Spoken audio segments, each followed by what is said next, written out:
అనుమతి లేని పత్తి విత్తనాల ప్యాకెట్ల విక్రయాలను పూర్తిగా అరికట్టాలని వ్యవసాయ శాఖ అధికారులను మంత్రి తుమ్మల నాగేశ్వరరావు ఆదేశించారు. పత్తి విత్తనాల ప్యాకెట్ల సరఫరా విక్రయాలపై సచివాలయంలో సమీక్షించిన మంత్రి తుమ్మల కేంద్ర ప్రభుత్వ అనుమతి లేని హెర్బిసైడ్ లాటరెంట్ హెచ్టీ పత్తి విత్తనాలను రాష్ట్రంలో అమ్మకుండా కఠిన చర్యలు తీసుకోవాలని దిశానిర్దేశం చేశారు. హెచ్టీ విత్తనాల సాగుతో పర్యావరణానికి కలిగే అనర్థాలను దృష్టిలో ఉంచుకుని కేంద్రం అనుమతి ఇవ్వలేదని తెలిపారు.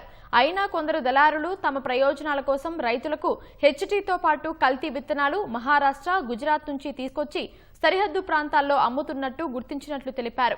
వచ్చే ఖరీఫ్ సీజన్ను దృష్టిలో పెట్టుకుని సరిహద్దులో టాస్క్ ఫోర్స్ బృందాలు ఏర్పాటు చేసి పత్తి విత్తనాల అక్రమ రవాణా అరికట్టేలా విధంగా నిఘా పెట్టాలని మంత్రి తుమ్మల ఆదేశించారు. రైతులు హెచ్టీ పత్తి విత్తనాలు కొనుగోలు చేయకుండా పెద్ద ఎత్తున అవగాహన కార్యక్రమాలు చేపట్టాలని ఆదేశించారు.